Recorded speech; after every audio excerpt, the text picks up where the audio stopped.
So the day has finally come. We are finally leaving Talina after being here for 12 days. Yeah, a one-day stop turned into a lot more. Yeah, we thought we'd just be here a day and then head on, and then the people were just so nice and so welcoming, and we've done so many activities. Yeah, it's been amazing. Hard to leave. Yeah, and we're taking off at an astonishing speed of maybe 0.8 knots. And only going to the next village over, so we're not even going far. We're going back to Cheke, where we got a bunch of really good fruits and vegetables. And we were originally heading to. Yeah, originally heading to, and then we end up staying here way longer than we thought. But it's been amazing. We've hung out a lot with John Wayne, who's the most famous wood carver here. He showed us a lot of cool snorkel spots and learning how to cook and learning how to cook with how Carrie. they carve and all sorts of things. Yeah, definitely recommend anybody who's coming out this way to come visit Talina, because the people, they don't really hassle you to buy wood carvings. We were kind of shocked. We were expecting that, and that didn't even happen. They just wanted to get to know us and show us around, which is all we could ever ask for. Yeah, really welcoming to tourists. So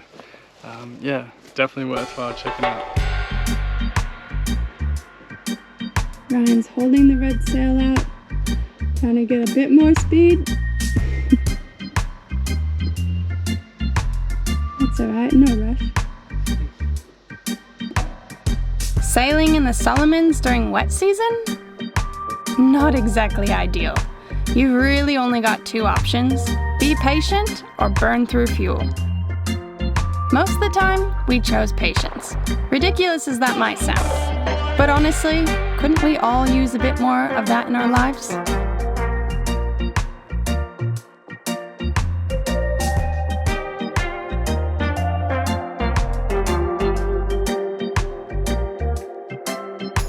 We're Ryan and Puppy, and this is Once Upon a Reef. In this documentary series, we sail through the Solomon Islands Western Province, showcasing its unique culture, deep-rooted traditions, and island way of life. If you're into raw adventure, sustainable living, and untold island stories, hit subscribe and come sail away with Skateaway.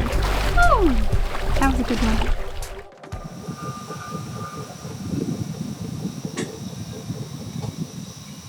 So I don't know if you can hear, but that was and still is the traditional drumming that occurs every morning, as early as 5 in the morning, and then 5:30, 5:45. It's still going on. You can hear the drumming, and it's to wake people up for prayer for the Seventh-day Adventist every single morning. We've been seeing a lot of sunrises since we've been getting up at 4:30 in the morning every morning. Yeah, to do some yoga and meditation to beat the heat and the people. Yeah. And then after doing yoga and meditation, we usually have a cacao, because we've been out of coffee for the last month, I think, which I think has affected our sleep. We haven't been sleeping properly, but I feel like it's slowly getting better. Yeah. And then usually we journal, or sometimes we read. Yeah, read more than I've read in my entire life.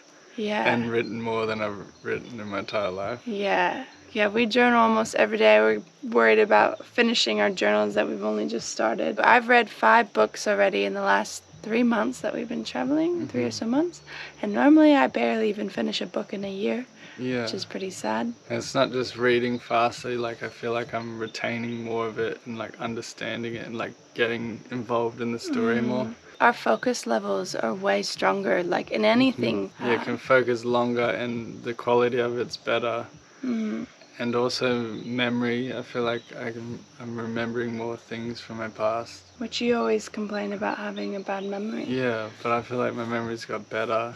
And we're talking about this because we don't have cell reception, and we haven't had any reception since we left Australia. So it's been over 3 months now, and really noticing the effect that that's had on us. Yeah, massive. And the time you have. And the time, not wasted on that shit. Like you have a lot more time for things. And also maybe boosted by having a diet with like no processed food. We're already like trying to make up plans for when we're back in Australia. Okay, we're not gonna get reception. We're gonna rely on internet. We're gonna try not to use our phones, because it really is a big difference. I didn't realize until now like how much it might be like dumbing down the human population, taking a lot from ourselves from spending so much of our precious time on that. But anyway, we're in the beautiful Cheke, which is the best place we've been for fresh fruit and veg. Oh yeah, definitely. We're gonna go learn to make some more traditional cooking at a guy named LuLu's place. And we're going to learn how to make Masi, I think, which is a very traditional Solomon dish. Yeah, which apparently a lot of people don't know how to make anymore. Yeah, but, it's pretty ancient. Yeah, but kind of for special times, like if a chief had a guest, they would make this dish or, you know, special moments like that. Pretty excited. Yeah.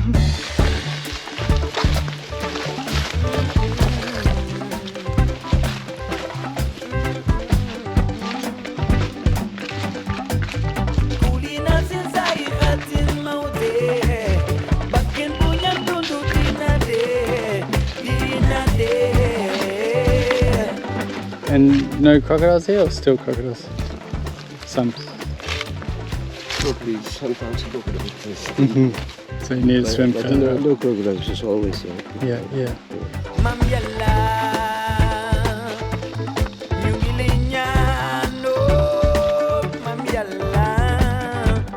Before cooking, we set off on what was meant to be a quick waterfall mission, or so we thought. But as is often the case in Melanesia, not far turned out to be pretty far. What locals call a trail usually means carving your way through thick, untamed rainforest. No matter how fit we think we are, we never quite match the locals. Our friend LuLu is in his 50s, and we were struggling to keep pace. Maybe that ended up being a good thing, because halfway through, he suddenly stopped and began praying to the gods for direction. Turns out, we were lost. And let's be honest, being lost in the middle of a rainforest isn't exactly comforting. But the gods must have been listening, because not long after, we found the creek.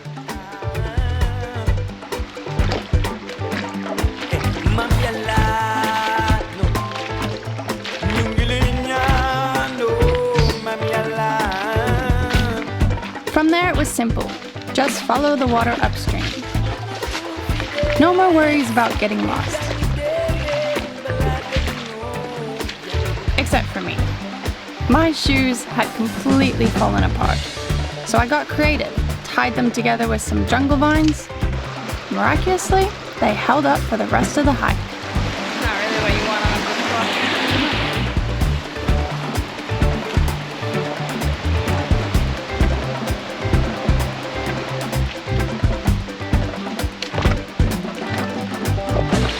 a bit of chili tuna, fire, Yeah. you know, and with the noodles. Oh. Yeah. With this fan. Yeah, with this one. With this one. Just a newer leaf. Yes, this one. It's the same one. The young one. Young one. Like And you eat it with what? you put flavor like coconut cream, Uh-huh. water, and chili tuna. Yeah. Yeah. Oh, nice.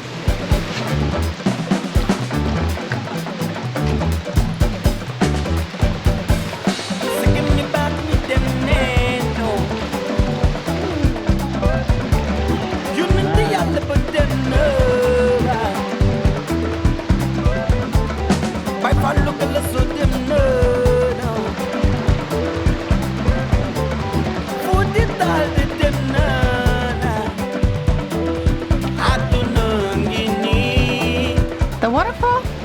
Not the biggest we've seen. But after days on the water, there's nothing quite like fresh water and solid ground. For a yachty, it's a real treat to stretch your legs and explore land.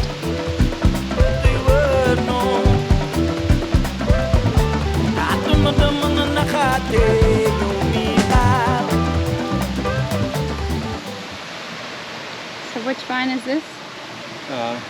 Local.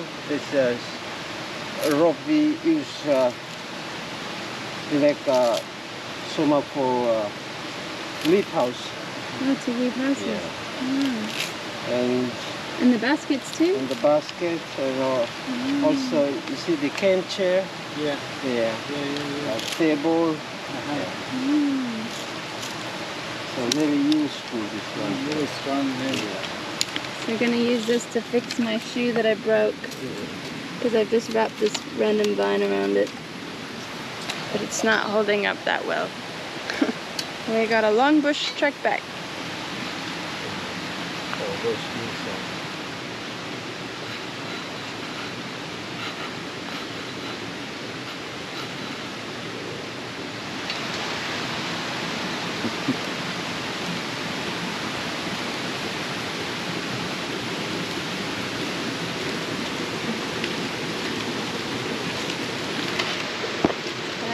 Shoe fix with traditional rope. This is the nali nut tree, and we're going to be making Masi later, which is a traditional dish made from a long time ago, right? Not many people know the recipe. It's very traditional Solomon food, and these are the nuts from this tree we will be using in that dish.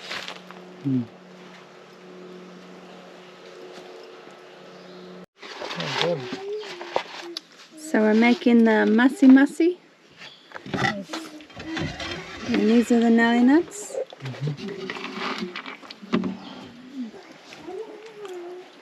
yummy, eh? Oh, that's really nice. You put salt on these?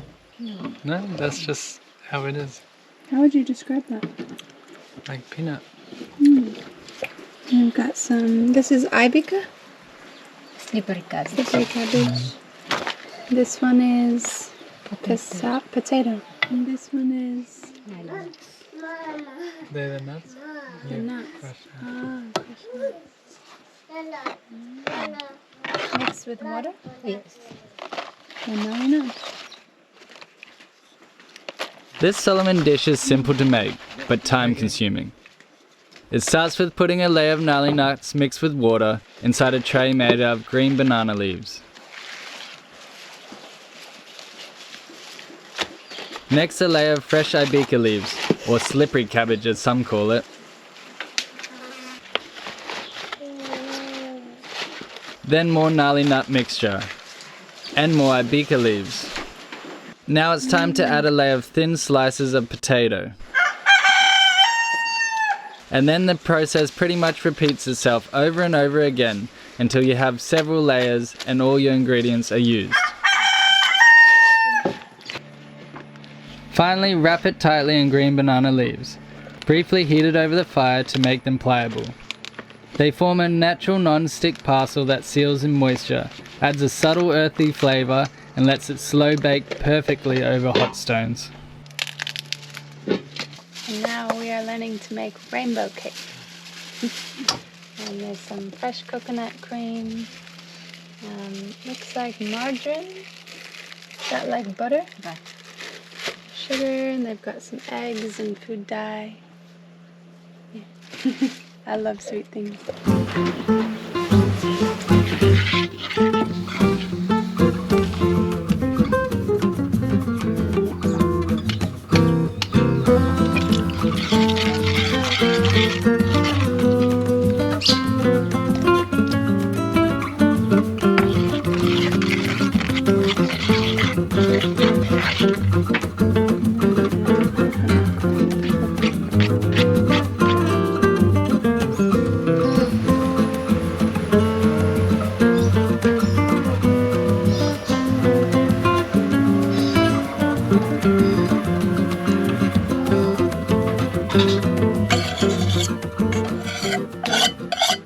that is spider or flower. Sorry? What design? Spider or Oh, flower. Maybe a spider? spider, yeah.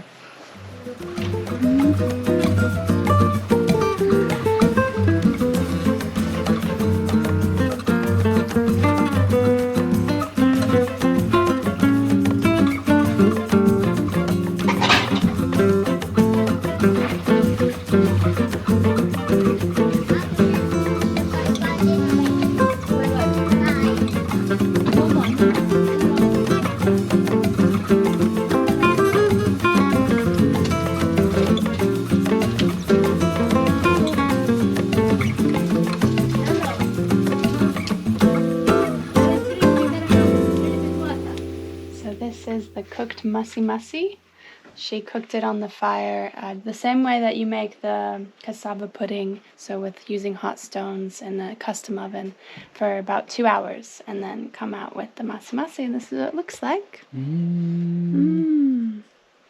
So very, very traditional food here in Solomon's, and then here's some more of the custom pudding, which we love, made of cassava.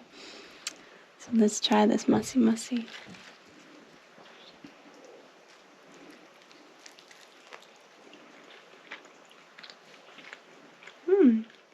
Good? That's very good.